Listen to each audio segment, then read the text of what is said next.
Good on you, Ralph.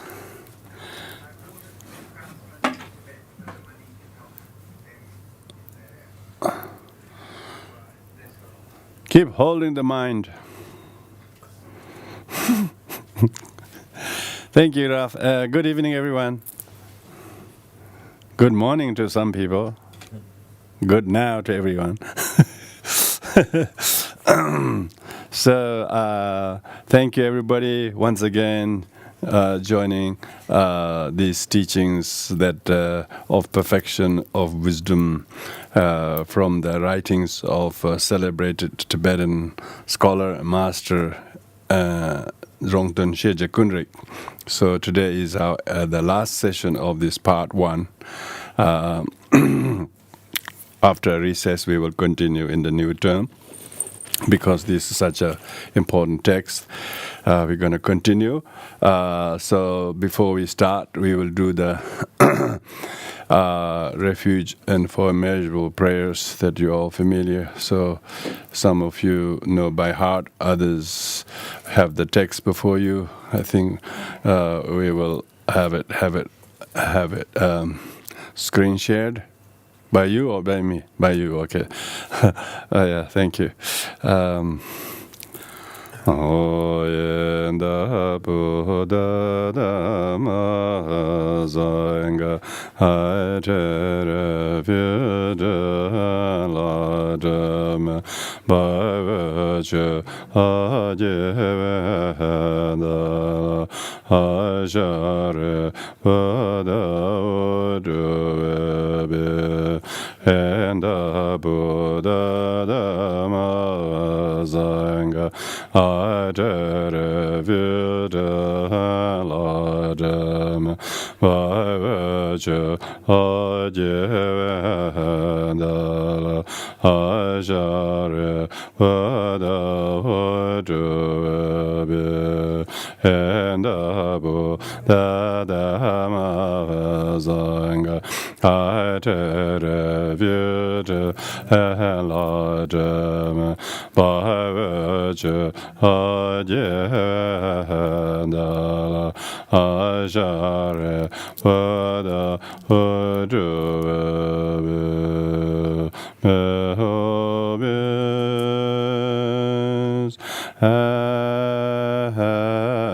happiness and the cause of happiness.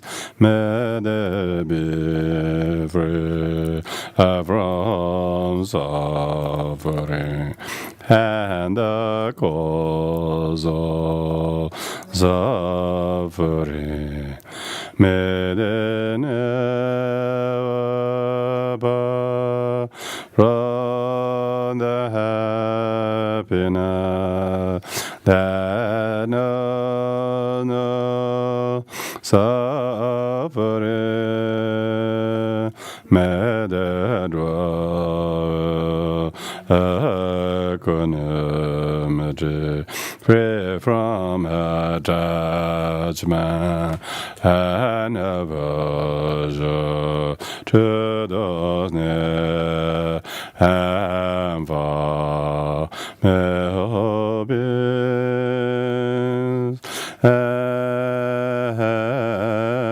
happiness and the cause of happiness. May they be free from suffering and the cause of suffering. May they never part from the happiness that knows no suffering. May they dwell equanimity, free from attachment and aversion to those near and far.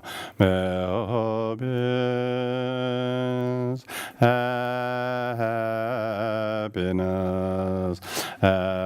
the cause of happiness.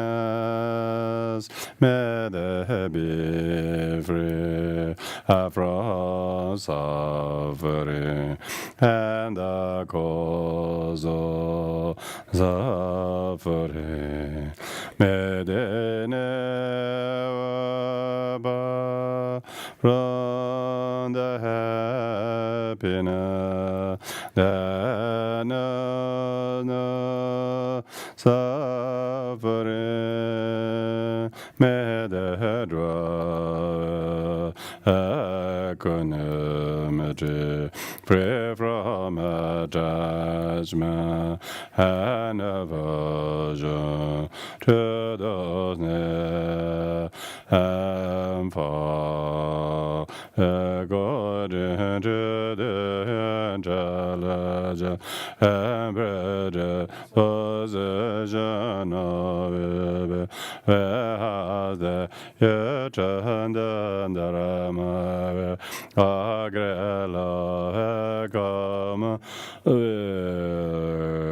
go.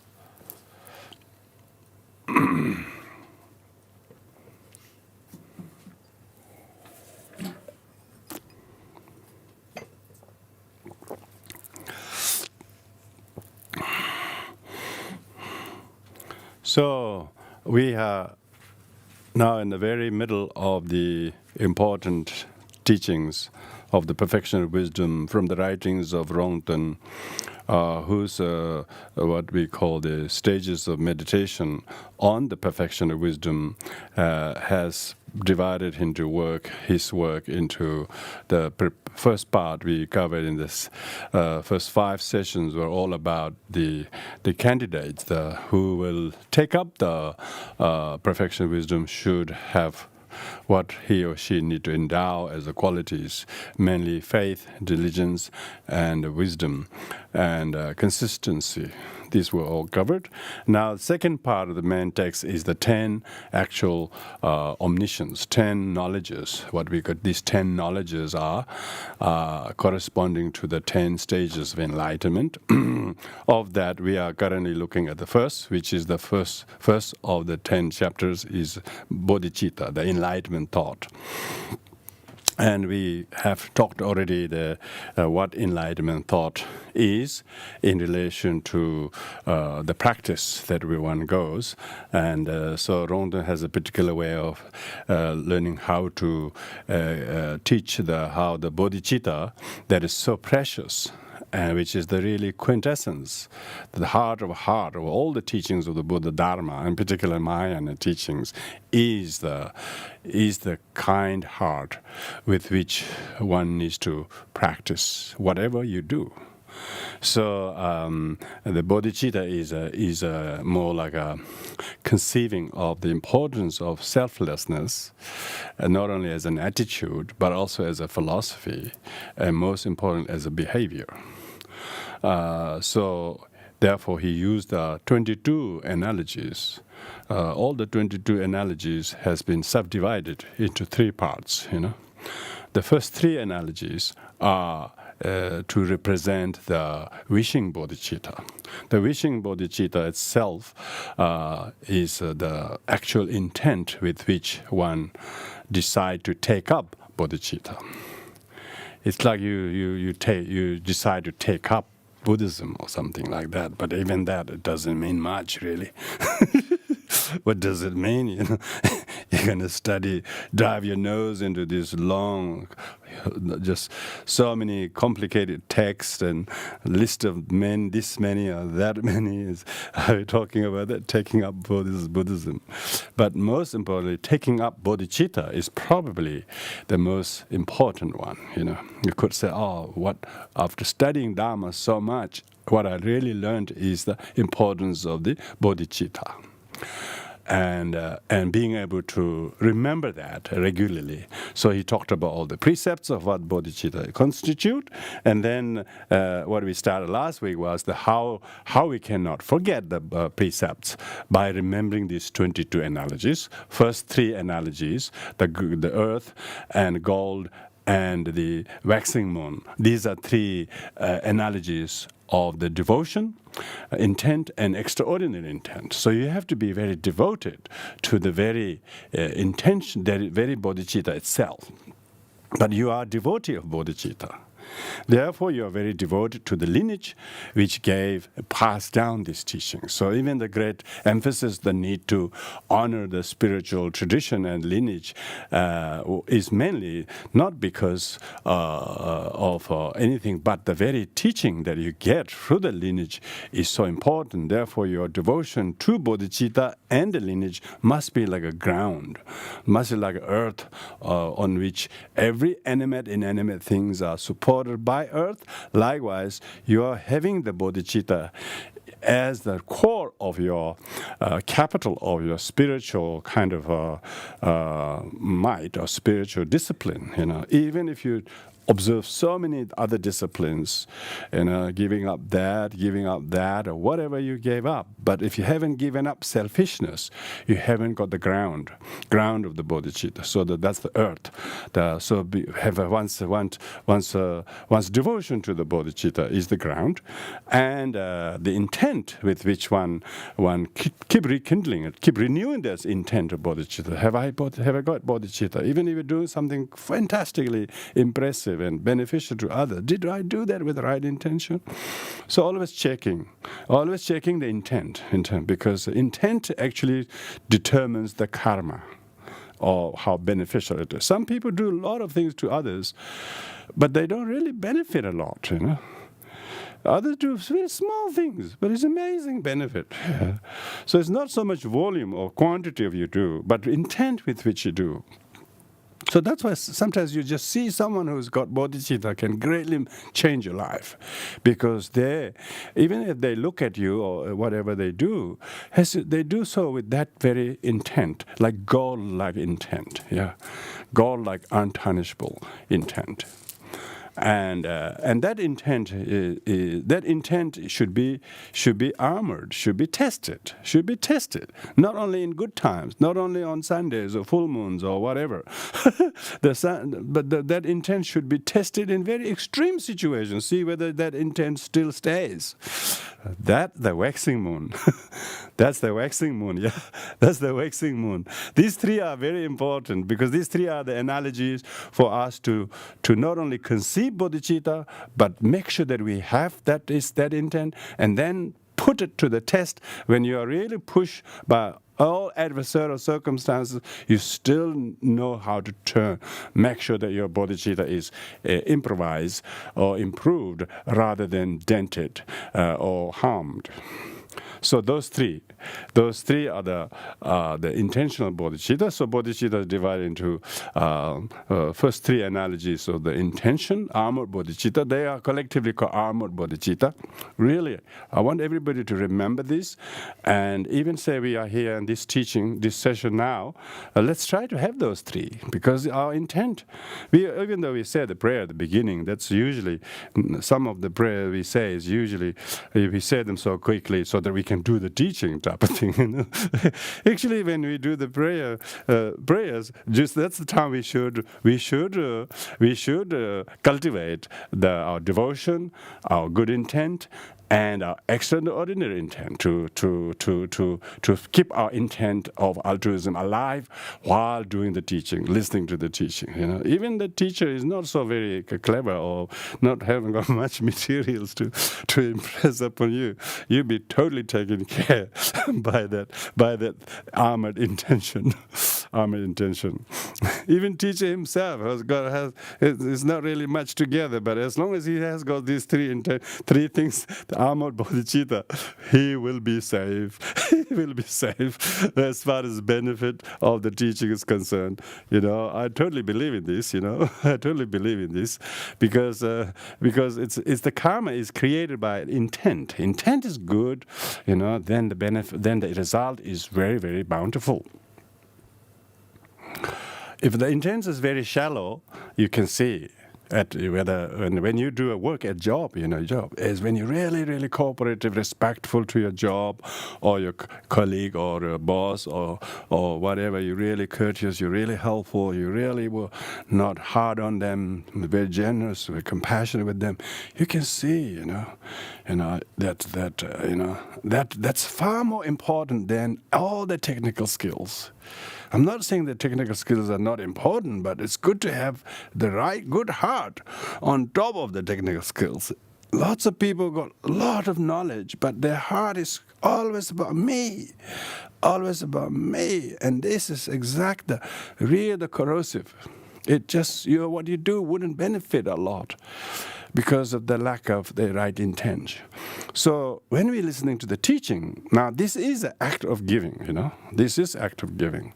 Listening to the teaching is with those three intention: ground like devotion, good goal like right intention, and extraordinary intention that understands and promotes as you speak, as you sit there. You are keep boosting your bodhicitta throughout the time. Even so, they say this goes more than an hour and a half and become 3 hours, which some teachers do, but I seem to be too westernized.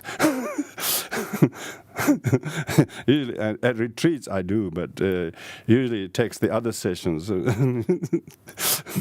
not so much.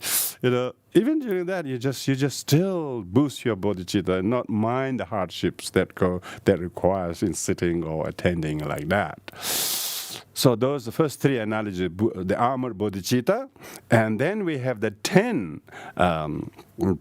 Then we have what we call the bodhicitta that is applied bodhicitta. The applied bodhicitta that goes to talk about the 10 parameters, and then we talk about the what do we call then the subsequent bodhicittas, which are also how to use the analogies second time subsequently to the very practices. So with the fourth analogy being fire, which is an analogy for the engaged bodhicitta. So engaged bodhicitta, that is the actualization bodhicitta. When we usually say wishing bodhicitta, engaged bodhicitta, yeah? So engaged bodhicitta should be like fire. So when you're doing something, you should really put the whole thing, unhesitatingly, like a fire. It just burns everything without any hesitation. Likewise, you just do whatever you have to do without any hesitation. So engaged bodhicitta, which are the rest of all the 10 parameters are all engaged bodhicitta. So all the engaged bodhicitta, actualized bodhicitta, should you remember the fire-like effort.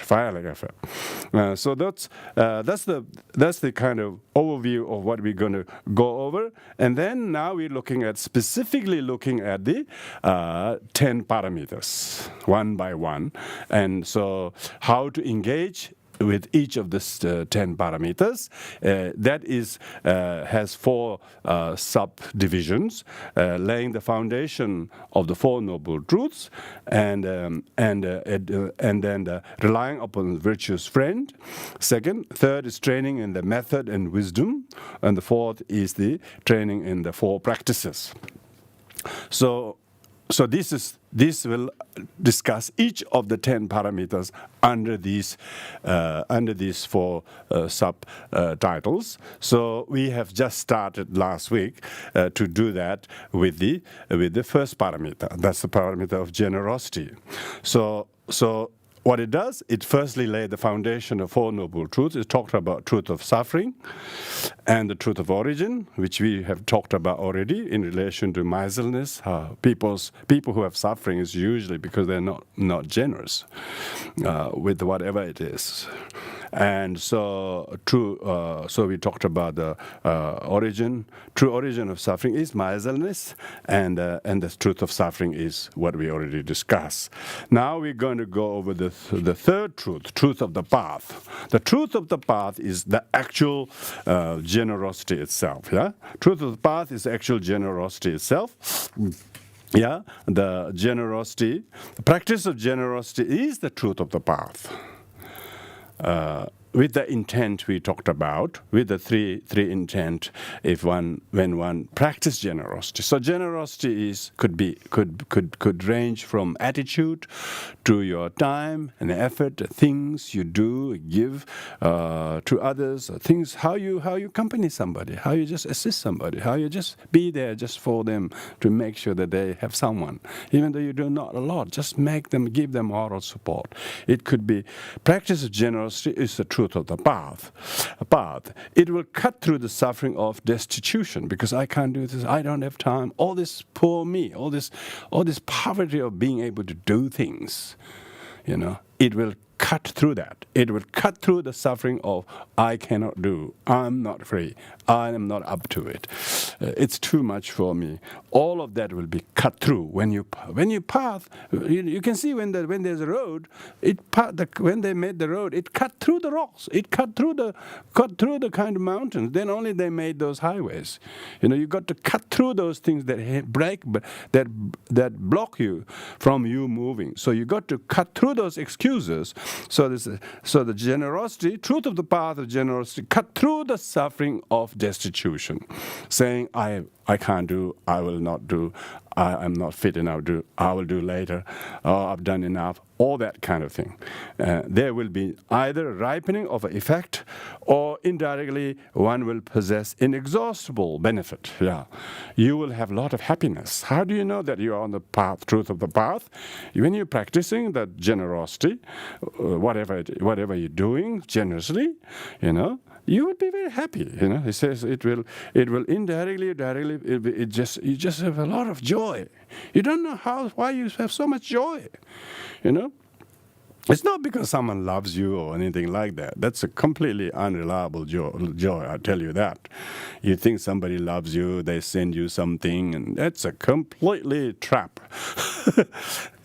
It's a trap. So it's, of course, I'm not saying that people aren't there good around you and you're lucky to have some, but we're saying most true path of generosity, one's own generosity, one's own willingness, abundance in which one will try to cooperate. It's like a treasure house. You will never run out of joy. You always have things to complement to. Hence, it is a treasure. Hence, example of the fifth example is mine, isn't it? Treasure. So you should remember the fifth example is a mine. So your generosity makes yourself like a mine of joy. You don't have this short joy, short happiness. You have a mine of joy that doesn't run out. The giving of things will protect others from the suffering of destitution. When you give something, it will make the thing that you had doing less idle, doing nothing useful. But if you gave it to somebody or empower somebody, it lifts their poverty, lifts their problem, it empowers them to do. It makes yourself even more happy because you empower them to do that. And so, therefore, it becomes treasure of friendship, treasure of joy, and of people being unloved, people being unassisted. That destitution of unloved, unassisted will be alleviated. Because that's the treasure, the mind, the giving of protection. So this is, you can look at giving, different types of giving of material wealth, money, it doesn't, money or things or time or whatever you do, people feel so happy because even though you did only a small thing, but they're so happy. And you make them happy, you make other people happy, you yourself become even more happy by doing things for people. If people only do things for themselves, they're usually very miserable. They can't make even themselves happy. They're so full of me, and they're always looking after me, and never even make that finite self happy. And why? It's very miserable, one. But when you do for others, as soon as you make the thing that give this to others, their happiness becomes your happiness. And this happiness is contagious. Contagious, remember that. This happiness will increase. Increase. The joy from helping somebody or doing something will make you happy ever since. It's not just then. Repeatedly it'll make. Why? It's like a treasure. Truth of the path is like a path because you're making things move. People making progress. And if you're giving some protection, emotional protection, fear or anxiety or whatever people have, afraid of being in danger. So when you give them protection and give them a refuge in listening to the Dharma. So this is like having a society like ours, creating the Dharma place for people to learn and study is the giving of it's basically very much our aims and objectives. The society is to promote peace. When you give Dharma, when you teach Dharma, it empowers people, makes people to give them the protection they didn't have. They thought that protection is some god or some other. They didn't realize their mind needs to be boosted by the Dharma. The highest gift is gift of Dharma. Gift of Dharma excels all gift, and this will protect them from what they thought was from others they're afraid or whatever. Or this giving of the protection will cause others to find refuge in the studying of Dharma, in learning Dharma, in practicing Dharma. So giving of Dharma will dispel the darkness of ignorance. As soon as they hear the Dharma and understand Dharma, they feel so much, they offer mandalas, They offer mandala just not as a symbol. They actually give so much when they give teachings in India and Nepal or elsewhere, particularly when the Tibetans went in. They always took gold. They took gold and they took all the riches that Tibetans can find and send those youth with a lot of riches and to bring Dharma is so precious. It could not put a price to it. So therefore, because it gives them the wisdom to remove the darkness of ignorance and illuminate them with a vision of light of the Dharma. Otherwise, they're blind still. They know this, they know many things, but they don't know about the mind and emotions, how it creates suffering, and how it can uncreate suffering. Dharma then enables people to get the vision they don't have, So that's why it says the giving of perfection of giving puts an end to the misery. People want to be happy. But they thought happiness will come from others giving them things. But actually they realize happiness comes from themselves giving. Giving to others by themselves is more cause of a reliable happiness than waiting for others to be given. Lots of people have been given so much by the parents, but still never feel they're loved or they've been given enough, and they're still ungrateful. But if they themselves start to repay the kindness of the parents or some other people, then they will really feel happy. Because when they themselves do good to other people, then that'll put the end to the hungry ghost in us, because we are not always complaining or thinking what I don't have, but one always have something, Even you don't have exactly what the people ask, you always find a way how you can fulfill their wish by looking around and by seeing who else can help, So perfection giving puts an end to the hungry ghost. So that's why it should be practiced in the manner of the non-duality of cutting and generating. The cutting refers to the severance of miserliness. So it has to. So when you have practiced generosity, like say if you bring the wealth out of the treasure when you give the people, then what you have been keeping in the treasure has now fulfilled the purpose. That's why we keep them we don't keep them for the sake of keeping. We keep them so that one day it can be used for very fitting purposes, and so it can cut the miserliness.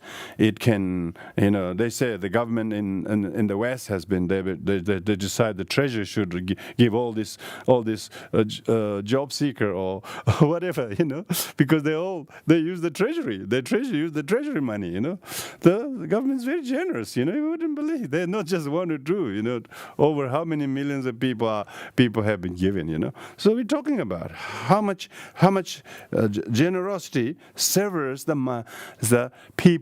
miserliness of the person and the misery of the other people who were otherwise hungry, thirsty, destitute, fearful. All of that could be alleviated. And because it generates the friendship also. It generates friends that you couldn't earn. You couldn't have friend unless you were generous to people. People who are not generous have not many friends. People who are generous, they have plenty of friends. Particularly those who always take from them. Particularly who always want from them. So therefore, generosity, this refers to the rejection mind of discouragement. So one shouldn't have any discouraging feeling. No, I won't do, I don't want to do that. Obstacles. So discouragement is usually the hindrance at the beginning of generosity. You're not so inspired to give. Second is rejection of the conceptual mind, obstacles in the actual time of giving. So this is at the time of generosity, one is tainted by maybe attachment to the object who you give to, who you don't want to give to. So you're more giving out of discrimination. So that these things could interfere in the middle from actually doing the actual generosity. And third is at the end is a rejection of conception of three circles, the obstacles of time of perfection. So what stops the generosity from becoming perfection is the wrong conception. We are attached to either of the three circles. Three circles refer to subject circle, object circle, activity circle.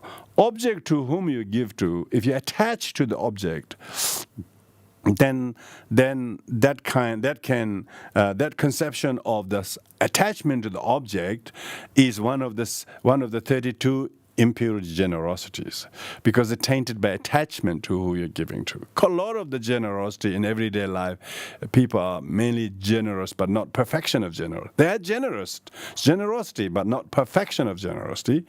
To make it perfection of generosity, they should practice generosity to the object, whatever circumstances dictate or requires them, and so they are not conceptually attached to the object. That's the object circle. And second circle is the subject, me. I'm a generous person. I'm the only one who can help.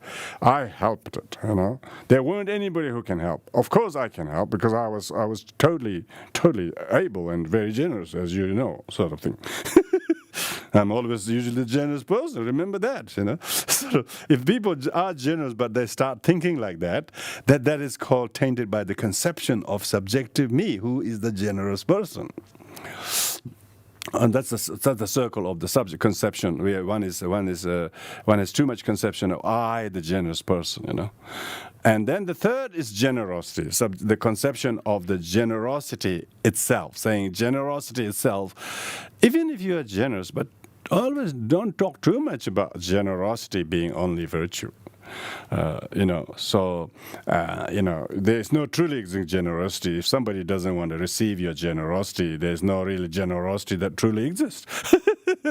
So your generosity, there's no truly existing generosity unless someone assists you to receive whatever you give in his or her hand, So that's the bhikshu, the monks who carrying the alms bowl are called solicitors of the virtue.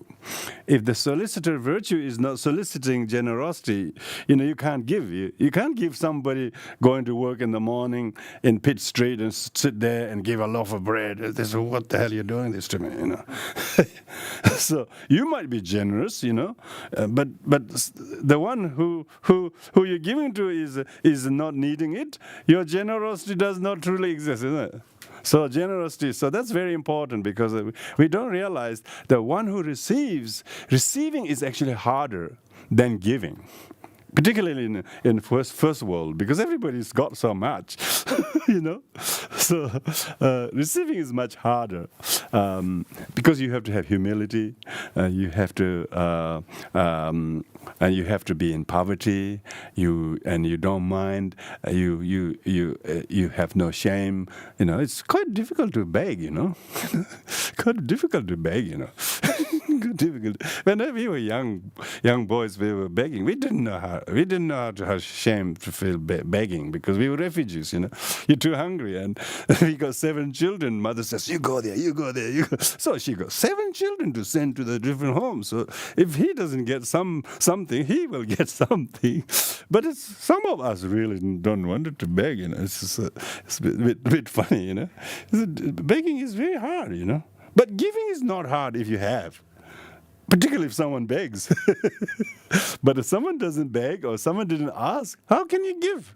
Even you are generous, you have the thing to give, but if somebody doesn't ask for it, need it, how can you practice generosity? So this is how generosity is not truly existing. Even generosity is conditioned by the subject, object, and the action. And these are all mutually inclusive. So being able to think of this, it can then prevent us from the obstacles at the beginning, obstacle in the middle, obstacle at the end. Particularly, this is the obstacle at the end. Is you practice generosity, you give somebody, but if you wanted to reject the conception of 3 circles, then at the end of generosity you dedicate. You think that people who ask you to give is just as much a cause and condition for you to practice generosity as much as your generosity is. Even your generosity is not truly existent unless you really have heard teachings of generosity and then learn to practice this. So therefore, you do not keep great attachment to what you gave. So subsequently, you don't say, "I help these people." So that's so that you don't have the conception of I, the generous person. You hardly mention that you helped. So you may still think I did, but you still, it's because you're still not yet enlightened. You're still not quite enlightened. I'm the one who helped these things. My brother and sister, we helped him. Nobody else. Oh, very dangerous, isn't it? You really helped, but you keep needing to talk that I and my brother and we helped. So that means you're still stuck in the conception of I and we, the generous person. There weren't people who do, but we are the one who did it. If you have that, you can see it is the hindrance from the perfection of generosity at the conclusion. So therefore, when we talk about the perfection of generosity, because if you did this, then you have the 4th noble truth of cessation. Unless you have this, there's no noble truth of cessation through generosity. Your generosity still makes you feel as you're needing to be recognized, you become even more miserable. You're needing to be complimented, you're needing to remember your name being mentioned. If you have that, you become more miserable. You did this much, you want this much. You want always to be remembered, you want always to be complimented. If you have that, it is not truth of cessation. Yeah? It is not truth of cessation. Truth of cessation. Truth of cessation means you have no neediness to be recognized or complimented or to be rewarded. You just have no need to be complimented or recognized, anything like that. So that's quite a long way off, for most people. I certainly am. That's why these teachings are very, very good to always remind, because remember, bodhicitta is just a reminder. So you should act like you have a mind of generosity, that your mind doesn't run out. That the more you give, the more you give, the more it delights you. Everything you give is also not yours. It's very important to know that. Everything you gave, is all came from others. And that's even much better, So therefore, you can't feel proud because even you are empowered to give by your whatever, You can't say, I saved these last 20 years, but who gave you that last 20 years? Others employed you, others gave you the job, others did this, so it's all others empowering you to save, empowering you to give. So without the others' generosity, without the education we have, without the job we have, without the country we live in, if you go as a whatever specialist, what we think is great in the West, but if you go in some other places, they don't need those specialists. They just need someone who can chop the wood and bring the water in, So it's very important. The truth of cessation of generosity is cessation of miserliness. Almost talks very little miserably. And so the rejection of suffering of destitution in the future, and by relying upon generosity, is the truth of cessation. You always have a lot more to compliment and rejoice, not just what you gave, but what other people empower you gave. Our body was given to us by our parents. Even you can't say I gave because the body is not ours. Even the knowledge that we have is taught to by others. And everything we have came from somewhere else. We're just a passage. We're just a good passage. We didn't get blocked. We didn't become a blockader. That's good. We just allowed to become passage, We just allowed to pass through. So this completes the laying the foundation of Four Noble Truths just in relation to generosity. Now, we just use this same template with each of the other perfections. And not just perfection, with everything in your life, you look at that, you try to lay the foundation for Noble Truths in relation to whatever you're asked to do. You wouldn't believe how much, because Four Noble Truths is a template, it's a framework of Dharma. It's not an elementary teaching at the beginning. It's just, if you don't understand Four Noble Truths, in that level, we couldn't see the truth. It's a noble truth. It ennobles you. It makes you to see the truth of the virtue of generosity, and it makes you to see the truth of misery, of miserlness. It's very simple. And it makes you to see the truth of the path is to be generous, and how to live generously. Even you going there, try to see what you can bring to somebody else as you're going somewhere. As you're going to the kitchen to get a water for yourself, just check whether you can bring somebody else something.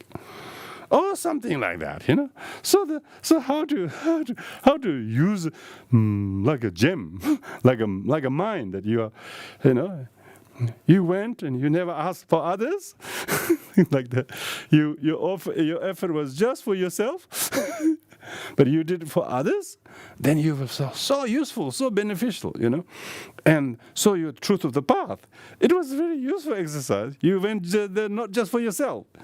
You went there on the way you help other people, you did something. So that's the truth of the path. You thought you went to just buy something for yourself, but on the way to or on the way back or there, you were doing something wonderful things, small things, but you help somebody and this sort of thing, The truth of the path. You're always on the path of being generous. Doesn't mean you're always signing a check, These days, nobody signs checks, I told you. Nobody signs checks. Gone are the days you have to sign a check. It's called direct deposit, they call it. And you just do some numbers, Amazing. I don't know what is what, You hardly see any money these days, just figures. Just figures. So, you call a lot of time. Truth of the path. You have to. Is your afternoon truth of the path of generosity? Is your afternoon truth of the patience? Truth of the path of patience? If not, if not truth of suffering? Truth of suffering of lack of patience. You will see the suffering. If the person is suffering, it's because he's suffering truth of suffering, of lack of either of these 6 parameters. It's such an amazing way to, what he calls it, Rongton, laying the foundation of 4 Noble Truths. Now, that's the first one. Now, the second one is relying upon virtuous friend. Now, this is very,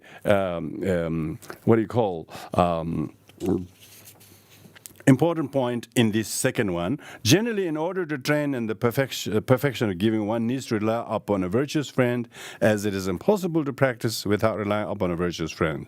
So, meaning that you need to rely on friends who are generous, who are virtuous in the very practice, whose teaching, whose life, whose example, whose direction really influences you. Virtuous friend means they have such a positive influence on you that makes you to do things that you thought weren't your way of doing. But it made you to do things, it became such a full of meritorious thing.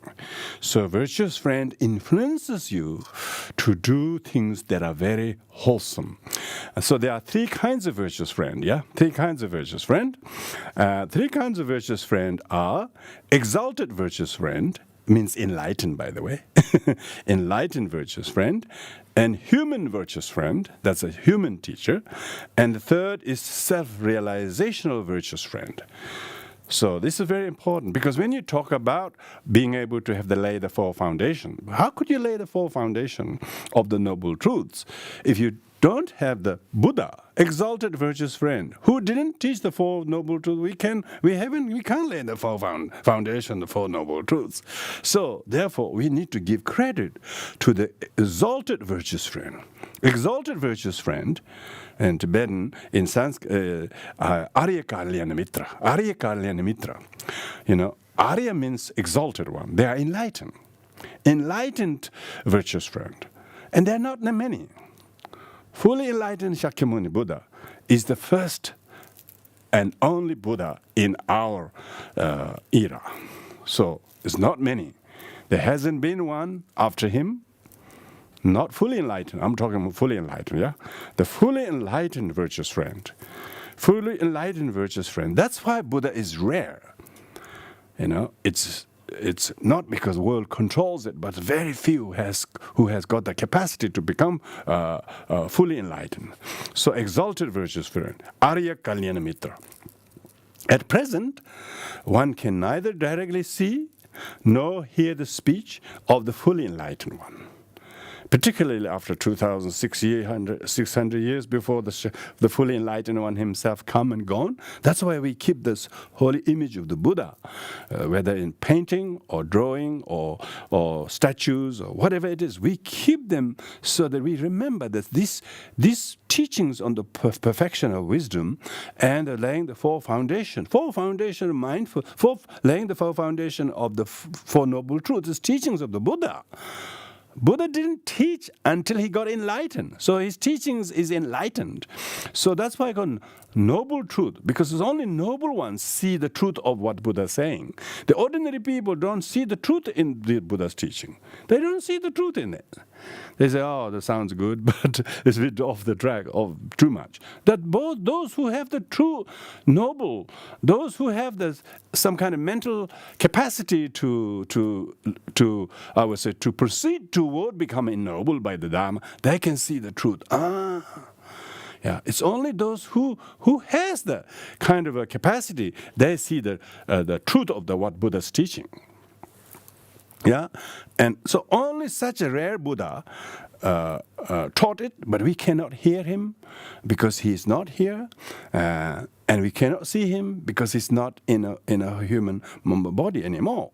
Therefore, as one has to rely upon the oral transmissions of his teaching, one has to be trained and follow the numerous methods in which the oral giving of the teachings took place and survives. Yeah. So that's why we put so much emphasis on the agama. Agama means the Sanskrit word is agama. We call oral transmission. The oral transmission is teachings has to be heard from the teacher and so on. That's why all the sutras, they have thus I have heard, they call it. Evam maya shrutam, Evam maya shrutam, it begins with all Buddhist sutras. Thus I've heard at one time. Very rare. Not often is heard more than once. And there was a magical electric time and occasion and audience and condition that made the Buddha to say what he said. He wrote the line speech. Thus I've heard. The person who heard completely got changed. He's never heard anything so useful. He never thought his two pieces of these tendons hanging on the side of the face was that useful. Yes, he's never heard such a truth, and really he heard. When Ananda says, thus I've heard, means it changed him. Doesn't mean I remember every word. This is what you can just type it up. It's a check whether you like or not. Not that kind of hearing. Thus I've heard means he changed him and hurt his ego and completely transformed. He heard it so deep in his core of heart that he never thought was he's looking for. Normally people are looking to listen to something musical, something temporarily enjoyable, temporarily that is nice, the volumes or whatever.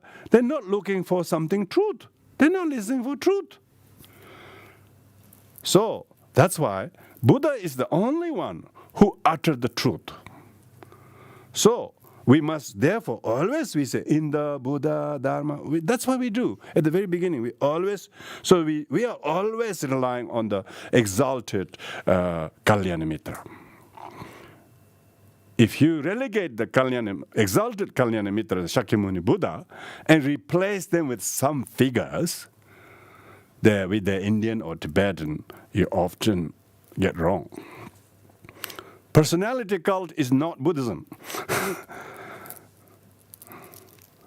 It's total misunderstanding, particularly if you mystify Buddhism, Tibetan Buddhism, and start reading books like Magic and Mystery in Tibet and that sort of thing is really going the wrong way. We should take refuge in the Buddha, not in people with delusion and karma. Even the people that we show great respect to are because they are servants of the Buddha. They're blessed by what Buddha said. The truth they heard has changed them, and they're trying to help us. Not because they are fully enlightened just yet, but they know there is the capacity for us to, if we took on the bodhicitta very sincerely. So that's why Kalyana Mitra, the fully enlightened Kalyana Mitra, is what we need to rely. But we cannot. So we have to rely on the lineage. Yeah? We have to rely on the lineage. So that's the role of the exalted Arya Kalyana Mitra. Then we are relying on the Pudgala Kalyana Mitra. Pudgala Kalyana Mitra means human virtuous friend. Human virtuous friend, it says here, human virtuous friend has to be someone who comprehends. Who comprehends refers to the words and concepts and etymology and meanings of the words and can ably teach the unmistaken teachings of the Buddha to others. So that's the human Pudgala. Pudgala means one who falls, one who has fallable karma and affliction, one who is not fully enlightened, So don't elevate people in the Buddha's space. If in a Vajrayana sense, we of course do that with every sentient being, not just one or two people. You try to see everybody as a Buddha, But in the Mahayana literature, there is no suggestion you do that. You treat Buddha as Buddha and everybody as everybody. But that human virtuous friend is one who comprehends, who studied, who practices, and who is able to articulate the unmistaken teachings of the Buddha to others. So that's the role of the human virtuous friend. At present, one has to follow and emulate such teacher in in practicing such as generosity or whatever the case might be. So that's the role of the human virtuous friend. So we need to hear the teachings as taught through the successional lineage masters, and because if you read a book, you can understand a bit, but not as clearly as you can get from the heard teachings, what they call warm breath of the lineage. A warm breath of the lineage. They usually have the witness blessings of the student who heard his teacher, whose reverence towards the teacher is good, then that teaching's benefit with blessing will be there. If the person who has no reverence to his teacher, then his knowledge becomes all about what I know. He doesn't give any credit to even his teacher, let alone to the Buddha. So that's why the succession of lineage is very, very important. So that's a human virtuous friend. A human virtuous friend. At present, one has to follow, because we if you want to learn carpentry, you go learn to TAFE college, and you don't learn at a cake shop.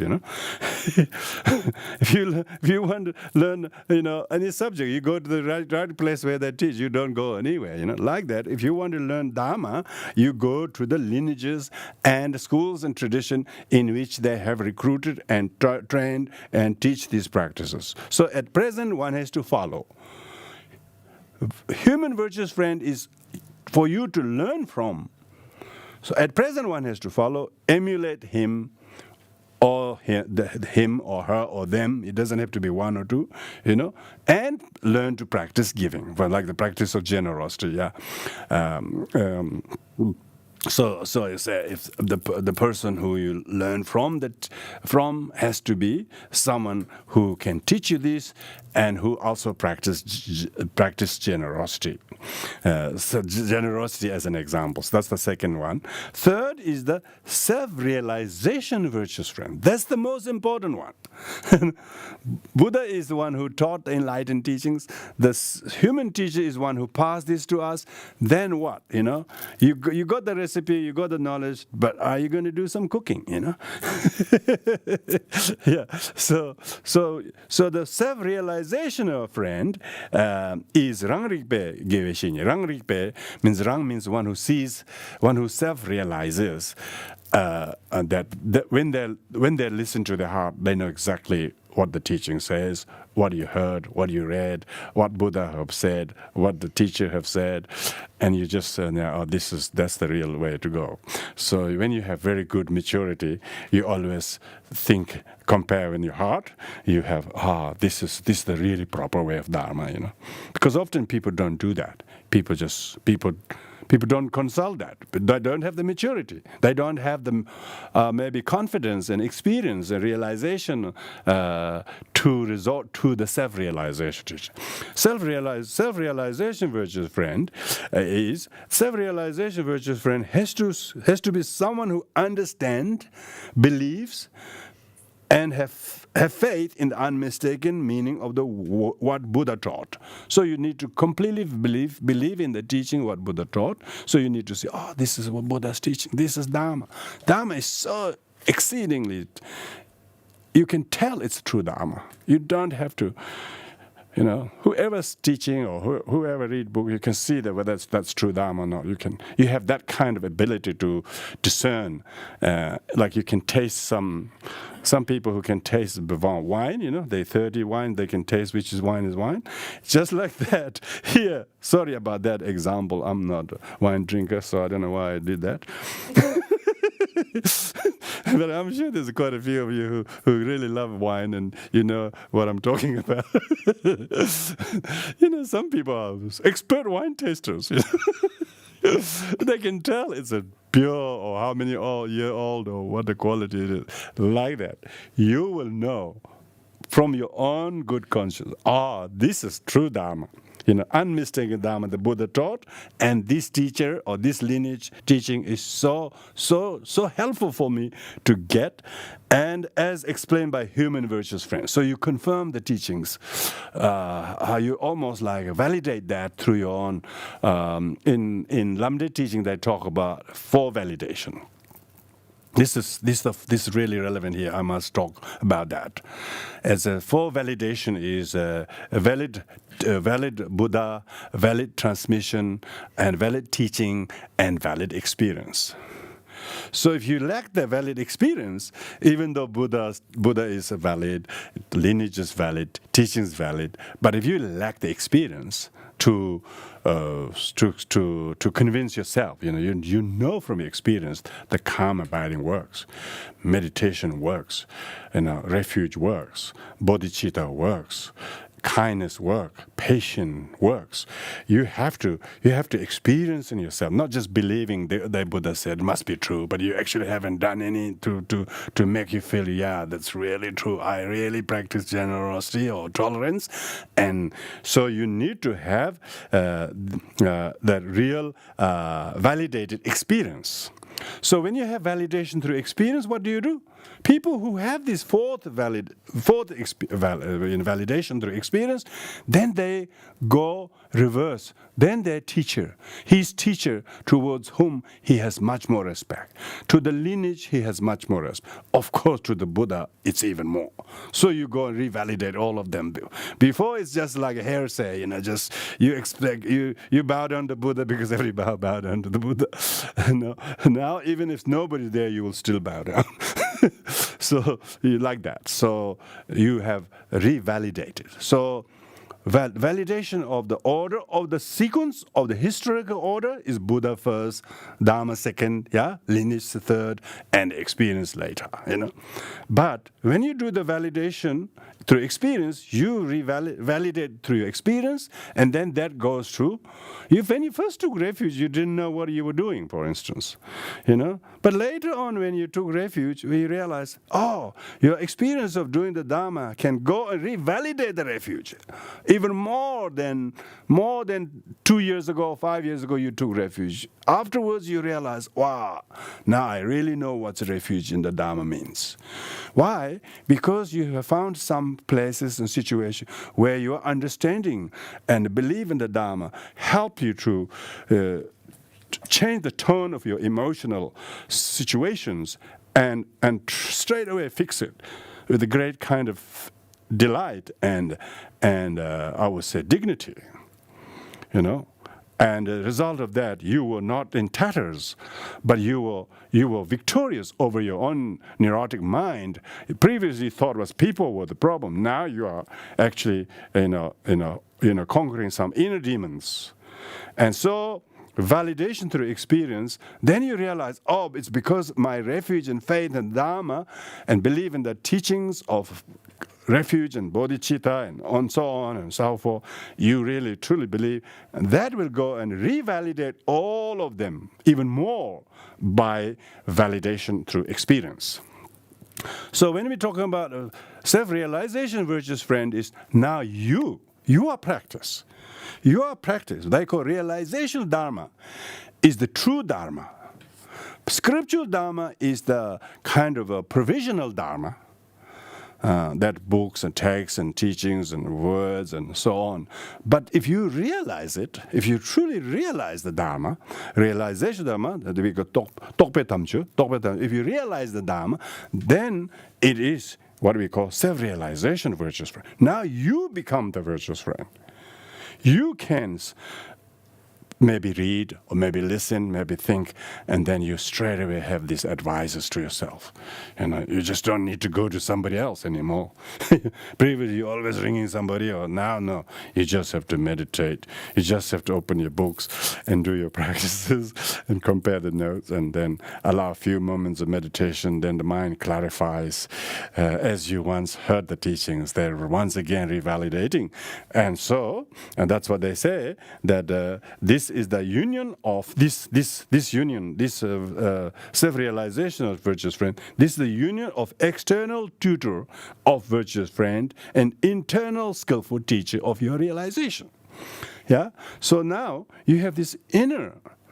You can call up the growth. You have experienced a lot of growth. The external teacher the human virtuous friend has influenced you, and he or she has implanted the seed in you that it has now grown up into abundant, a bountiful tree with lots of fruits and bountiful harvest every year.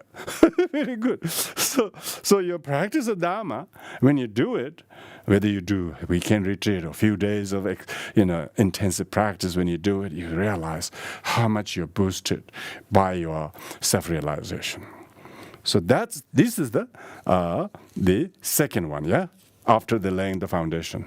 Laying the foundation of the Four Noble Truths, you need to rely on this enlightened virtuous friend, human virtuous friend, most importantly, so that you have this self-realization virtuous friend.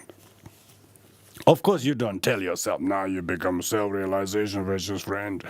You don't say that, of course. You still remain really humble and and so on. They say, how do you know that you have self-realization teacher? You become even more devoted, more humble, more polite, less selfish, less self-importance than before. You can see how tamed the people are. I know one Chinese guy. I was in Malaysia.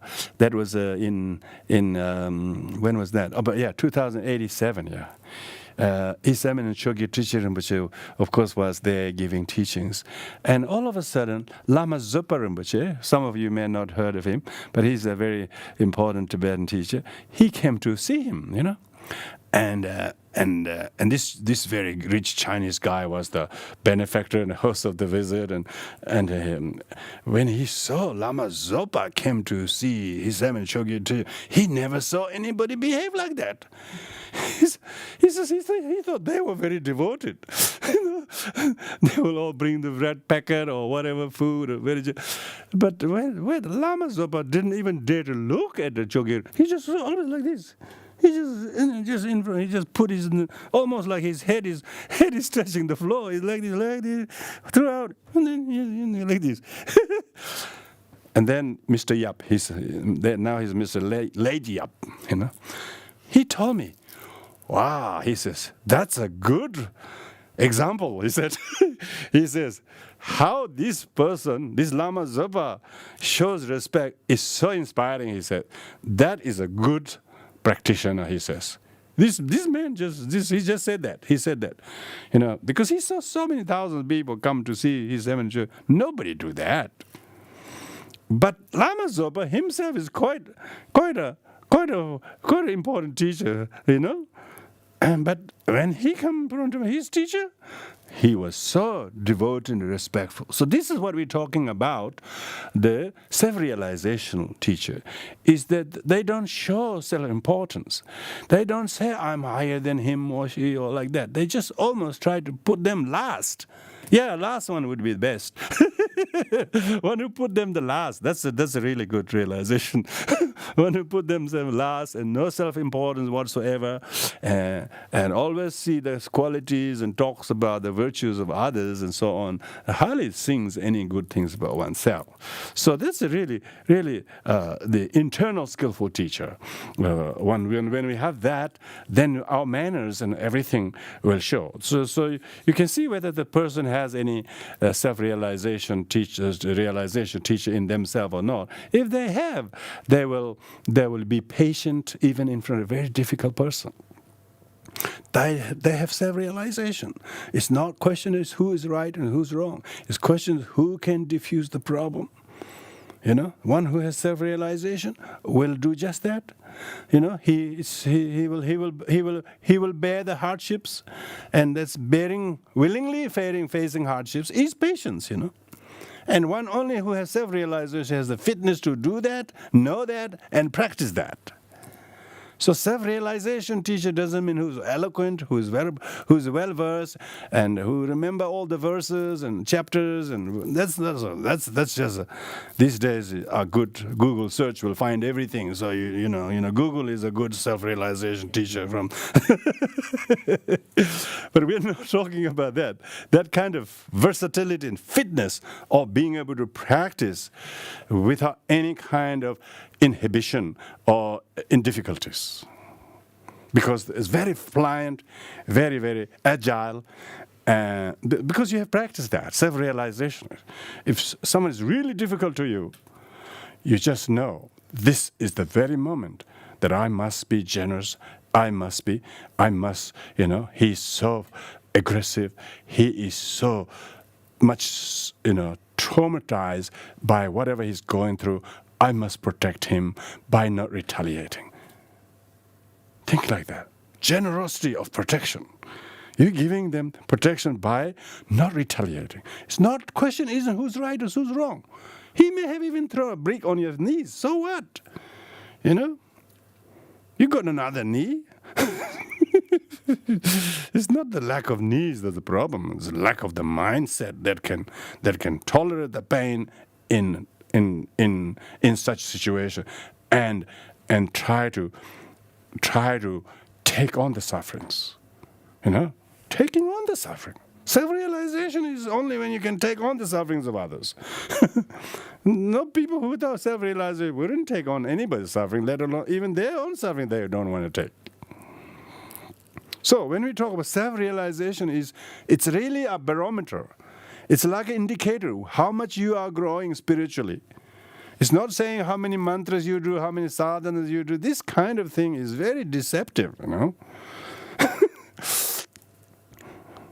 People may do quite many hours of loud prayers and so on and do outwardly, but deep down when it comes to practice these things, they don't seem to have any sign of realization. So that means they lack the self-realization teacher yet, and as a result of that, one needs to meet as many as a human virtuous friend possible, not just one or two. Very, very. Not afraid of different lineages. You should not think about lineage. There's only one lineage, Buddha Dharma lineage. There's only one enlightened one, whose lineage we are observing. There are no three enlightened ones.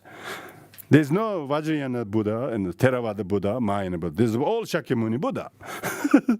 So there's only one enlightened one, whose lineage we should be faithful to. So because of that, one should be open and learn and study as many virtuous friends as possible, and so that you gain some things from every single spiritual liaisons you had. And if you have that, because it will excite your internal skillful teacher or friend that you now yourself are. And I suppose you need years of practice and contemplation, meditation, and then you are able to do that. So that's the conclusion. Then the third is third point is training in the learning how to unify method and wisdom. That's the third one. Yeah. First is laying the foundation for Noble Truth. Second is adhering to the three types of spiritual friends. Third is training in how to unify method and wisdom. Method and wisdom. So now this one in relation to generosity. The practice of giving with the non-conceptual realization of the three circles is the giving of not abiding in the cycle of existence by means of wisdom. So that's when we do anything such as generosity, you need to make sure that you do not get attached to either yourself, the subject, or the action or the object, but you meditate on how mutually inclusive and dependent each of them are to each other, and therefore non-conceptual realization, meaning not conceiving oneself or the object or the thing you do are independently virtuous or generous at all. So how they are independently originated, and so that will be the not abiding in the cycle of existence, because then you're not creating virtue, generosity to abide and live in samsara by means of wisdom. So that's how you bring the wisdom component of it. Then the second is practicing generosity through compassion towards others. Yeah. Nevertheless, you don't say, everything's emptiness, my generosity empty. Don't do that. You still practice real empathy and compassion others to alleviate their suffering, to ease their difficulties, to empower them to do things. So your practicing generosity should be motivated by the bodhicitta, and particularly compassion towards whose difficulties, whose have not, is alleviated by your generosity, is non-abiding in the extremes of beyond sorrow, nirvana. Yeah, so therefore you're not lacking of compassion. Sometimes we can talk about, oh, you should practice perfection generosity. You practice generosity, but you do it almost very cold. I want to be anonymous or something. Sure, you want to be anonymous, but you don't have to be. You still, your warmth should be there for the purpose which you wanted to really make a difference to others. Of course, you may be empowering somebody else to do. So you need to be deeply engaged with the plight of samsara sentient beings for whom you are actually practicing generosity. So generosity shouldn't be lopsided on nirvanically or samsarically. So even though samsarically you are helping sentient beings with great belief in the cause for whom or what you are helping to, but that is you are very compassionate, and you're really doing for those, samsarically speaking, you're doing that, but you are at the same time not tainted by lack of the wisdom. Even if you're doing meditation, a lot of on emptiness, but you don't do generous things, it's only mainly with emptiness thinking, without much compassion. Yeah. So the compassion and the wisdom method and wisdom should be equally inclusive, mutually inclusive, and not one without the other, like the two wings of the birds. Yeah, two wings of the birds. So that's why the training in the union of method and wisdom. So what is called not abiding in the cycle of existence with wisdom, not abiding in peace of nirvana with compassion. So that's like a non-abiding nirvana, they call it. So that's the third one. Now we come to the last one, fourth one. The fourth one is called training in the four practices. Training in the four practices. Now these four practices are very much synthesized, a summary of what we discussed so far about the practice of generosity thus far. So it says, firstly, so these are divided into four, yeah? Divided into four practices. First is engaged practice. The practice should be engaged. Practice should be engaged to practice generosity with the intention, with the devotion, with intention, with the extraordinary intention, as the first three example is the example of the engage with intention of the bodhicitta, yeah, engage with the intention of bodhicitta, and which therefore is called this engaged practice is called armored practice. Armored practice. So your practice should be armored with these three facets of the intention of bodhicitta. Then the second one I was talking about is the engaged practice. Engaged practice is the fire. The fourth analogy. The one when you do, it should be applying like the fire, burning things. So your practice of generosity should be very much to the point, very much alleviating the suffering or sorrow or destitution or disability or lack of friends or whatever the somebody is. You just did it without even questions. You just did it and that's it. You just help it. Like the fire just burns, and it incinerated the miserlness. It incinerated their helplessness, their hopelessness, their loneliness, or their inability to do things. You just made it. You just made it possible. That's like engaged practice. So armored practice, engaged practice. These four are very important. Then the third is then having applied in the practice of generosity by giving, whether it's things or time or emotional support or loving kindness, or better still giving Dharma. There's four types of giving. Giving accumulated merit by training in the method and wisdom. Yeah. Method and wisdom is called, both the method and wisdom we talked about, that's called accumulative practice. Accumulative practice.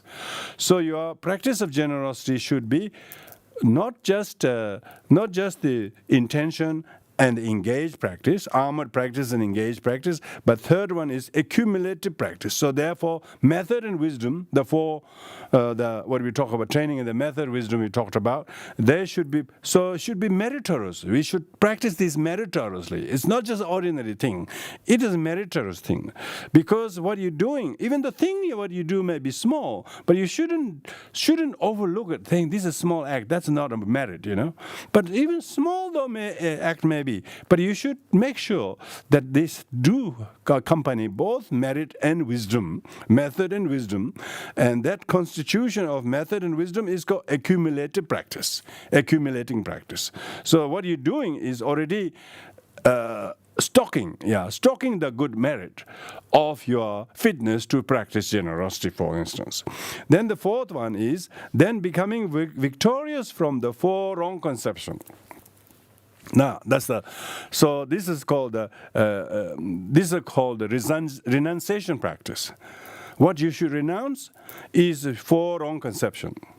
Four wrong conceptions should be renounced in order to make the fourth practice, which is a practice of renunciation. So practice of armor, practice of engagement, practice of accumulated merit, and the fourth one is called the renunciation practice. What you should renounce? Four wrong conceptions. Now, in this case, four wrong conceptions regarding generosity. What are the four wrong conceptions? The four wrong conceptions are miserliness is a completely deluded conception. So one should renounce the miserlness. Miserliness, one should renounce miserliness, conception of miserliness. What is the conception of miserliness? Saying I cannot help. And I haven't got enough to help, and I will do it later. I don't have myself. All that kind of, it's almost litany of saying why I can't do, why I can't do. So even if somebody asks something, you just don't straight away say, no, I can't help. You just say, look, I personally can't help. Maybe I can help you to point you somewhere else. That kind of, so the conception of miserliness is a completely deluded conception, thinking I can't help. No one can help you. Go away. No one can help you. Go away. We can't help people. We can't have people like you here. That kind of miserly concept.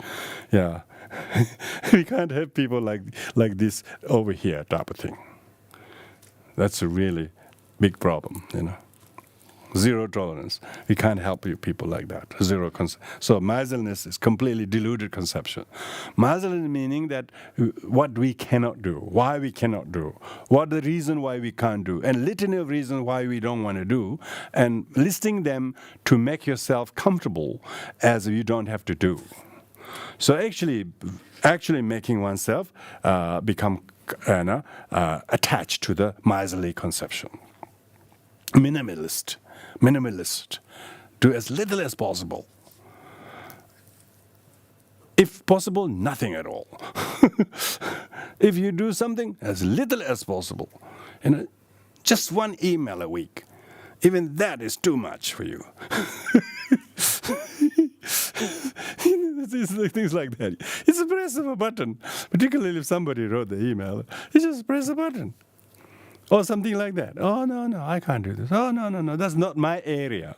That's not my responsibility. All this is a miserliness conception. Attached to the miserliness conception.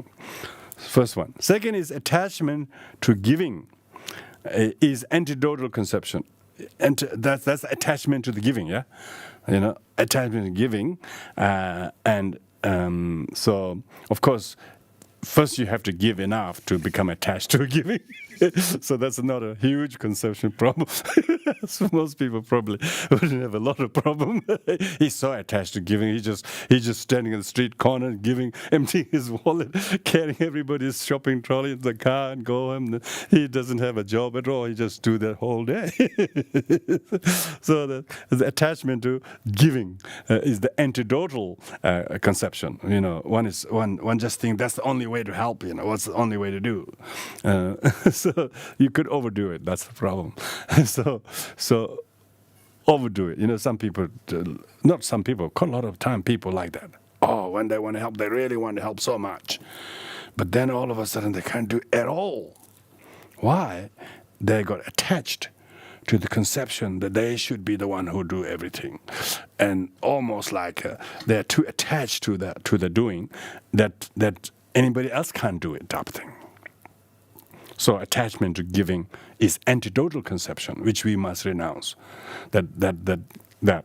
Third is the grasping to both fault and antidote as truly existing is materialistic conception.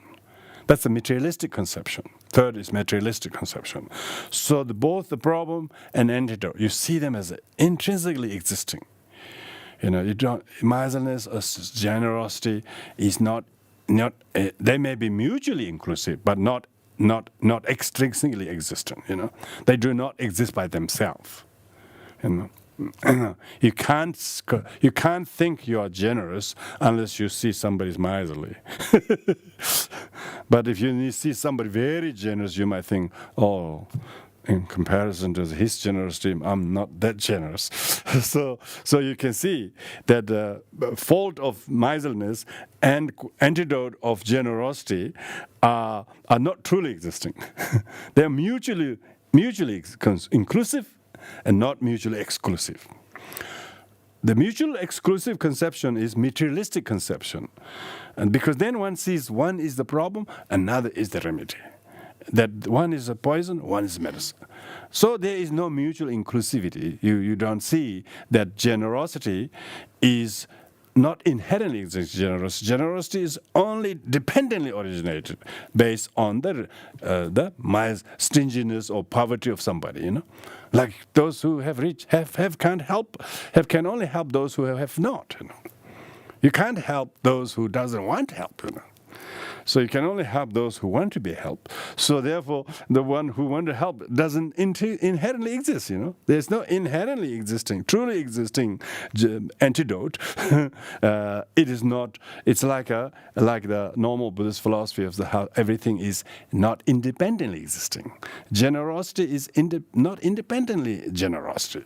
Generosity is a Sanskrit word for generosity, dana. And dana comes etymologically from the darida. So they say that the generosity that alleviates sense of poverty and helplessness of somebody. So your generosity have alleviated somebody's weakness, poverty, destitution, helplessness. You help them. Then it's generosity. So therefore, I can't practice generosity to myself from this right hand to left hand. Oh, thank you very much. Oh, thank you very much. Oh, thank you very much. So I have to give to somebody else who hasn't got a mala. Somebody else who got a mala says, no, I don't need one, so I can't practice generosity. Why? Because he's got his own mala, even better one. So you can't be exclusively generous person unless someone needs your gift. Nor can you be the fault of miserliness. You can't talk of fault of miserliness on its own. You can only talk of fault of miserliness only to encouragement to practice generosity, you see? So these are mutually inclusive. So therefore one should not be thinking of attached to the concept of one as a fault, other as antidote is truly existing, Truly, like the understanding of the virus enables people to develop the medicine, the vaccination. Or anything like that, So you don't have a remedy right from the very beginning, Remedy is realization of what the problem is. Those who make things to sell and they nowadays write things, all the things, bits and pieces, the list of it. Then they also have a little troubleshooter. They actually create the problems as well because by selling it, so they know what the problem exists. So they also tell you how can you resolve it because they know how the problem comes when you try to put this up. So if you don't follow the sequence, if you don't follow the steps of putting up the bookshelf or putting up the whatever, you will have to do all over again. And no wonder why some things are cheap, because they don't even put it up. Putting it up takes a lot of time. So that's why grasping to both fault and antidote as truly existing is materialistic conception, and we need to therefore renounce. That's the third renunciation. Fourth renunciation is grasping to them as a mere imputation is imputational conception.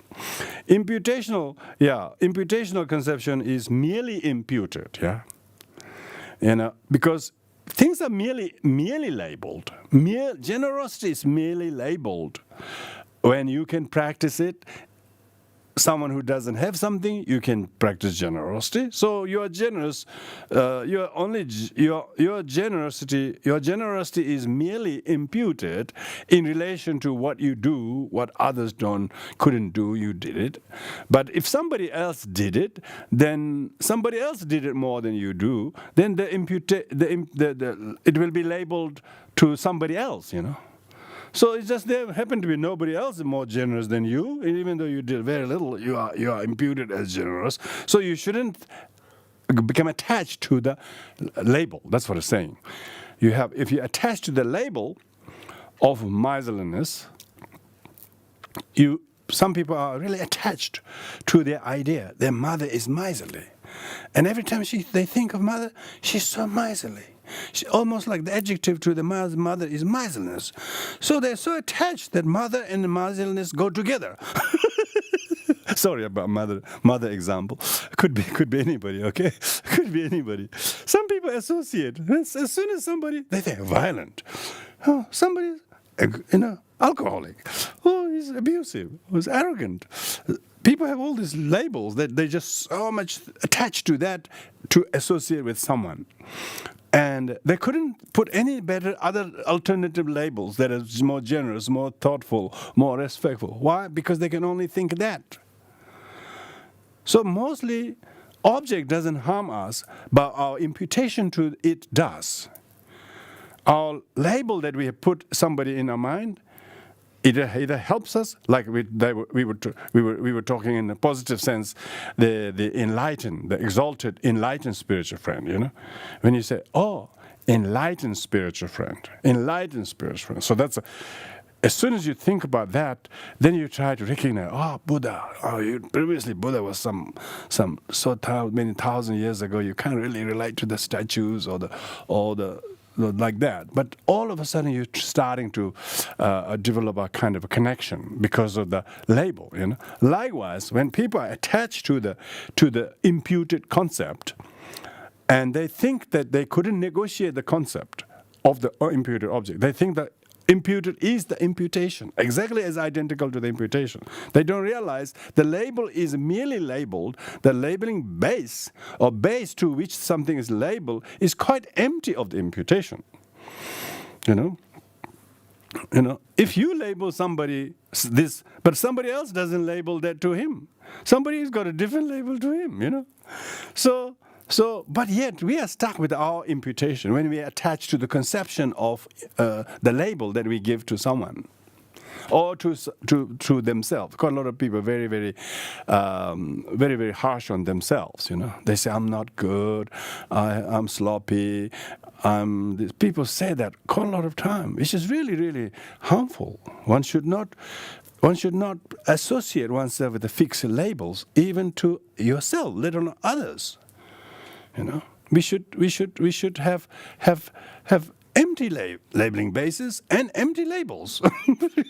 So we don't know what we're going to put there. We just put the piece of paper there, but we haven't put a label there. We just put it's very good.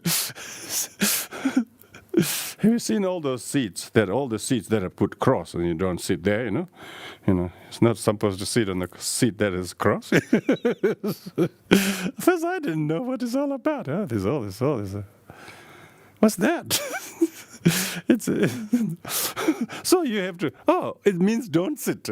I'm not there anyway, so that's not a problem. But you have to always try to make a sense of something. Unless you have a label, the thing is not a thing. It doesn't say don't sit. It just put a cross. maybe it's a new, or maybe it's reserved, or who knows? Reserved for nobody. Yeah, it's reserved for nobody. That's right. Reserved for the space that is possible to be tainted. Anyone who's there, you become tainted. So a lot of the time we are suffering from our imputational concept of someone. Usually, so indicative of what our concepts are, what we suffer. Namto in Tibetan, discursive thoughts. Here I'm using conception, but Tibetan we call it namto. Disturbing conception, because the conception disturbs your ability to see the object as it is, if it has any ultimate reality. So as soon as you give a label, it disturbs what it is. It doesn't allow it to be anything else. You just fix. You just put. Some people have put blacklist somebody, and that's it. They're that. And so when we are attached to the conception of any of this wrong, we have to learn to practice renunciation. So these are the format or the template with which we will look at each of the 6 paramitas, and we have just concluded the first paramita, perfection of generosity. And when you look at the generosity in this sense of the practice, you have only first 4 and 5 examples to remember. 3 armored, examples of armored bodhicitta, which is the wishing bodhicitta, and then the 5 is the overall analogy of all engaged bodhicitta, and the mind is, which is a sign of inexhaustible, that you never say I don't have, I can't do, or I won't do, or I'm not fit enough to do, or I will do it later, or I've done enough. All those things are antithesis of the what we call mind. Mind means you can mine it. You got to go and dig deep, and you will find something in there. So if one is to be generous, one needs to see very assiduously, what can I do to help him, help this person, help this situation? And from this point of view, you can say even to yourself, how can I help myself? So we are here right now. We're learning Dharma. We're listening to these teachings, and in many ways we are trying to mine the Dharma through our listening and contemplating. And if you have read and if you studied Dharma for years, which quite a lot of you have, admirably, so you should rejoice, as I will. You just think, your comprehension of Dharma is getting deeper and deeper and deeper. More you look into it, the more the teaching gives you inexhaustible confidence in the virtue of generosity. And opposite is miserliness. So you have no doubt the sufferings are all caused by miserliness, and only remedy for that is generosity. Yeah. And the path to practice that is you need to adhere to the Four Noble Truths and instructions, guidance of the succession of the teachings of the Dharma that came from lineage. And so with this kind of a situation when you're learning, and then you try to develop this self-realization of virtuous friend in you. Increasingly, you will notice that. Increasingly, you will notice you are really changing yourself to the delight of yourself. You no longer think this. You no longer project this. You no longer sort of impute someone or yourself in this way anymore. You are sort of almost could grin yourself every now and then. Oh, I'm glad I'm no longer there anymore. I have left a long time ago. I'm not going to go and visit that place anymore, When you see that is the generosity. That is the mind of joy that you find joy. How do you discover joy? The joy of realizational Dharma. the joy from realizing the Dharma, validating the Dharma's truthfulness, particularly where your own conscious implementation of it. Not just merely believing in this blind faith, that's what the Buddhism encourages. That don't just have faith and accept it without doing homework. You need to intellectually, emotionally, you need to do the legwork to walk, and until you realize how much it has shifted you emotionally, intellectually, and how much growth and sort of space that you are providing within yourself. Then this self-realizational spiritual friend that you are becoming to, you could almost give you advice with how to handle things that you did in the past. Think of this. Oh, you didn't do that very well last time, but think like this now, it will okay. And almost you are able to give self-advice. You can give self-advice regarding yesteryear's ups and downs, and you no longer are kind of mourning and groaning, poor me, terrible them. Not like that anymore. You're generously, making yourself, giving the Dharma. And the gift of Dharma is, listening to the teaching is just the external form of giving Dharma. Real giving Dharma is you realize it. You realize it, and afternoon tea, you're sitting there, all of a sudden you realize what's the meaning of self-realization of spiritual friend. And then you are looking at your past situations. You no longer look at them or look at him or look at them as you previously think. That was so miserly of me to think like that, to him or even towards myself. That's exactly why my misery were made. All my sufferings were made because I haven't got this generous mentality that I'm here taught to do. So when we shouldn't be thinking of generosity only in terms of giving things to people. You should practice giving first to yourself. They say giving and taking. First, they say Tonglen, we should practice first with ourselves. Lots of people haven't practiced Tonglen with their past 10 years ago, 5 years ago, 20 years ago, and they're trying to practice Tonglen to others. It's too premature. One should do Tonglen, giving compassion, loving kindness to our past when we didn't have Dharma. We were influenced by bad friends. Instead of Four Noble Truths, we have right and wrong, That kind of. We have no truth, it's all false. Instead of laying the foundation, we had no foundation to stand on. We have no spiritual friend, we have bad friends who teaches us to aggression, violence, renounce, retaliation, proving others wrong, do whatever you can to make sure they are wrong, that you haven't got even slightest mistake you are responsible. We've been influenced by such a society. No wonder why we're so miserable. Our misery comes because we don't have the abundance of this generous Dharma. The knowledge is so powerful only if your knowledge is correct. So if you have the knowledge of Dharma, this is the highest gift you can give, not only when you're studying and learning the concept, but when you're actually implementing them and then repair your damages in the past as far as your fixed wrong conceptions are concerned. All these four wrong conceptions has to be renounced. You can't renounce the wrong conception unless you have the trainings to unify method and wisdom. You can't learn how to know what is the unification method without the influence of this spiritual friend, from the enlightened one to the human, and ultimately to the... And this, where does that come from? Without understanding the foundation for Noble Truths, of course, even enlightened Buddha couldn't teach other than the Four Noble Truths. So when you do that, then you can see, how do you know you are practicing generosity? It doesn't mean you are keeping less things in your home or in your pocket. Meaning you don't have much misery left.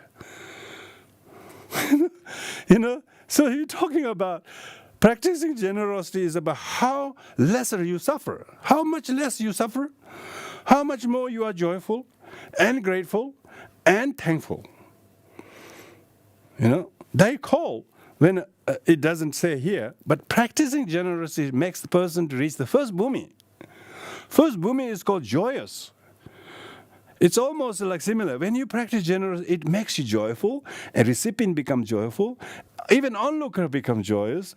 And people will feel, wow, that's the way to do it. Only if I can do it. So this joy of witnessing an example generosity is not just temperamental, not just temporary. Stays delightfully always in you. This can completely repair some of your psychophysical problems that people are developing. Can definitely be cured, prevented from developing, let alone needing to cure. Because if you practice, sometimes meditation bodhicitta, but bodhicitta with generosity. Just try to meditate on generosity. And what is generosity?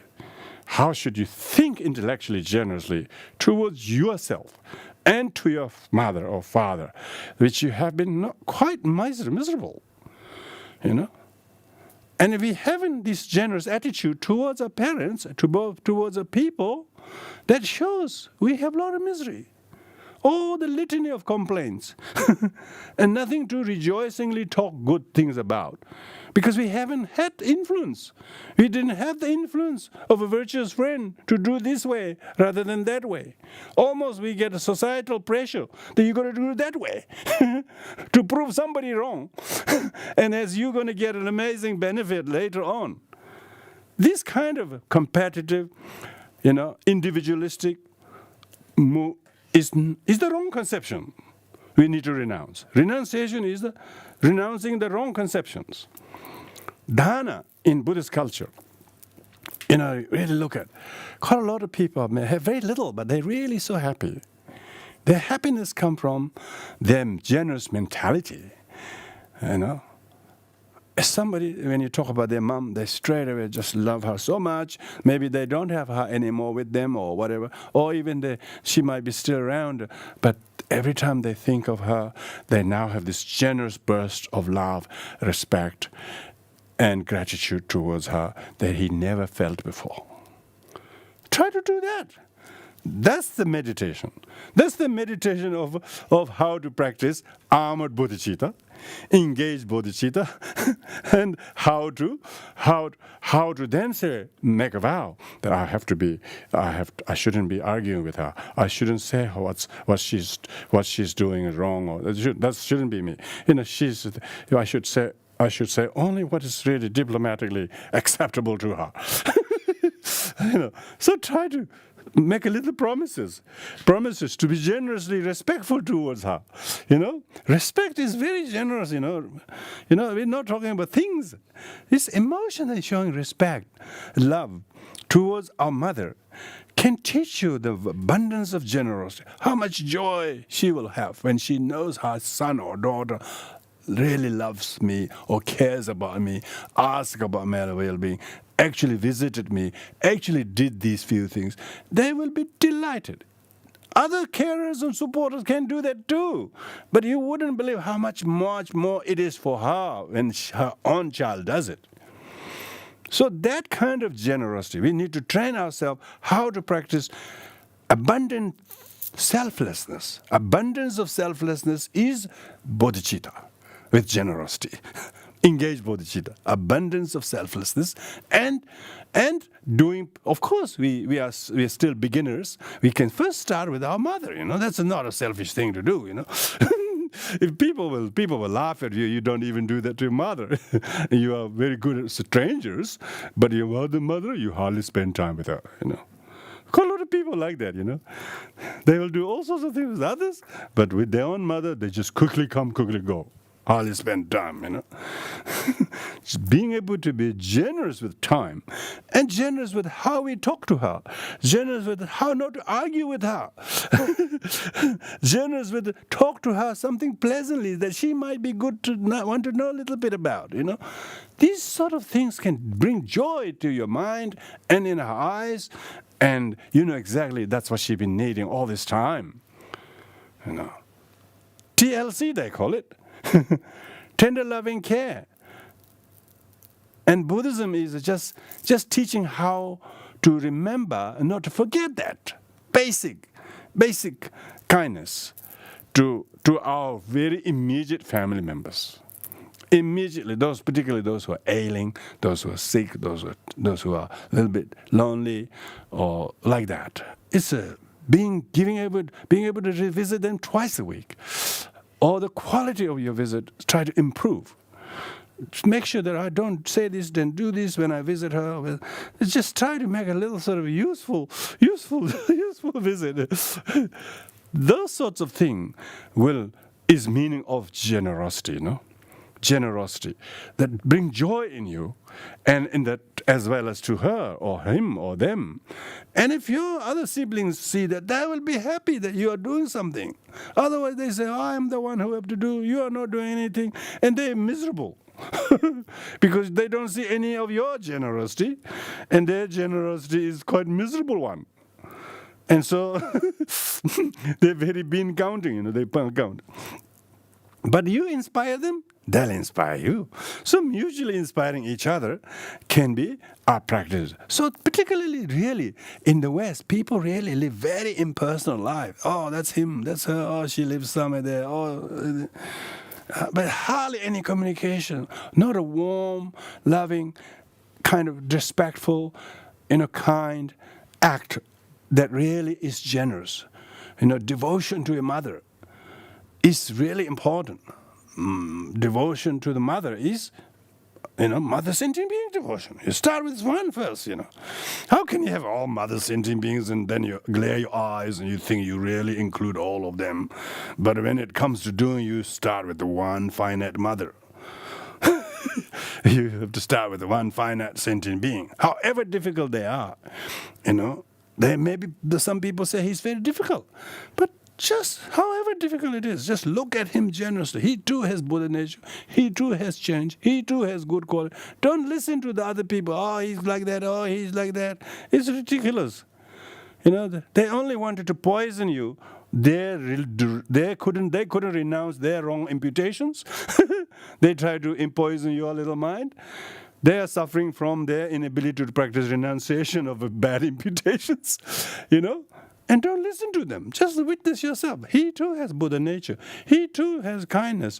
And I will work with such a difficult person. Others' difficulties is my opportunity. When you look at that, then your bodhicitta is checkable, whether it's going to wax, whether it's going to be gold and not rust. Then it's going to be tested, So those analogies are very important to be tested and to be, until you realize these teachings into your mind, how true they are and how much truer they are each time you try to practice them and validate through your experience. Even your experience is not so much benefit of generosity, but disadvantage of miserliness. Wait until you realize the disadvantages of one's miserliness first. It's too difficult, too optimistic to talk about the merit of generosity. When you don't do much yourself or when you don't see much of others, how can you practice? Look at the demerit. First try to understand the truth of suffering. Then see the truth of origin of miserliness. You need to develop a true renunciation between you and somebody. Why there's that problem? Why there's a big tension? Why there's this kind of misunderstanding? It's because we are not thinking kindly of them, even though they're like that. We think, oh, why he do that? I didn't do a thing. Why? How damn, how dare he do this? If you start thinking like that, then both are practicing miserliness, and then the problem just increases. So we should not think of perfection wisdom to gain some great height of some Buddhahood. We should first have real humanistically transformative practices happening, that we are shifting emotionally and attitudinally towards someone with this tension and anger, disrespect slowly gelling away and disappearing, and they're replaced by some tenderness and kindness, because your generosity is abundantly making you that you are now mine of goodness. Now you've been mining. You are a good mine, and you got a hat, you got a torch on your forehead, and you got spew tools, and you're now mining, and you're discovering them. And then, where you relate to them, where you impute them, where you label them, completely change. You're no longer using those negative adjectives to someone as you thought or as you led to believe they are. You know? And you actually bring them down. Change the color of the wall.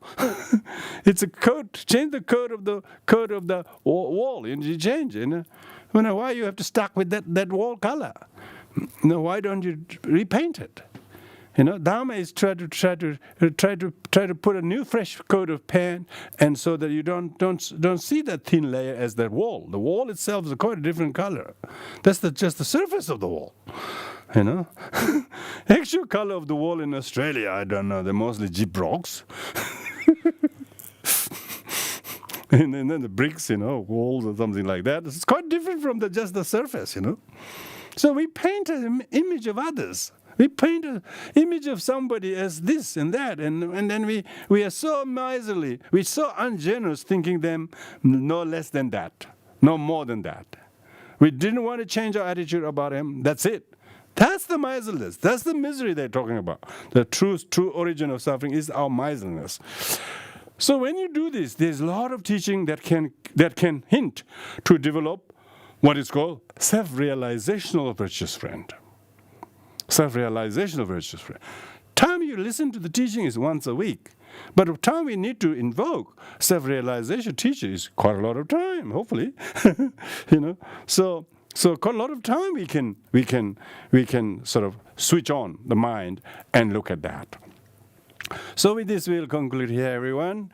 And after a few weeks of recess, we will resume in the second term. So please feel free. And by the way, I will have this part up till this text. I will ask. I think Kath is very good at. Kath can send it to everyone.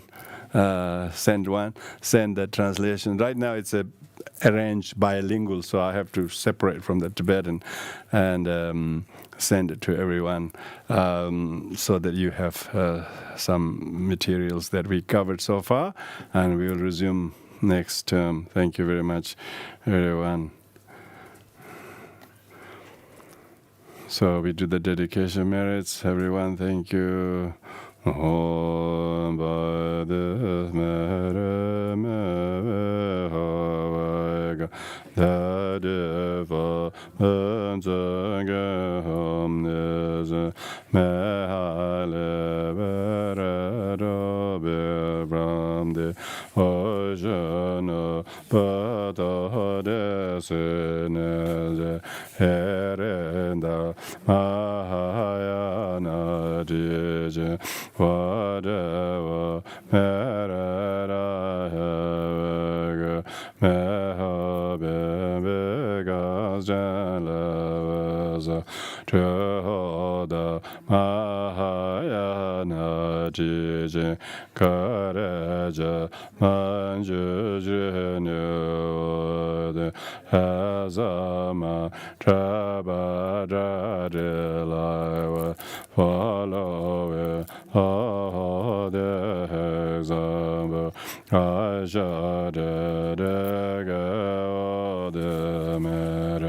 mere excellent body, the Taba, Heranayadas, whereas Bembo Medeng, Frele Vedari, Generation.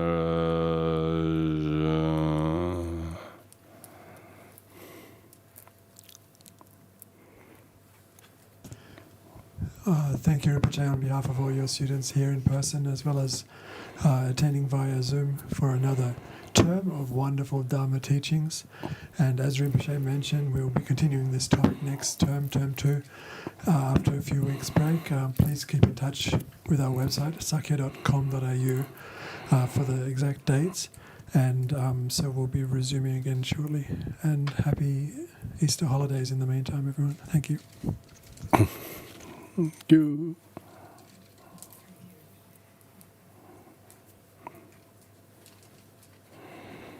Thank you, everyone.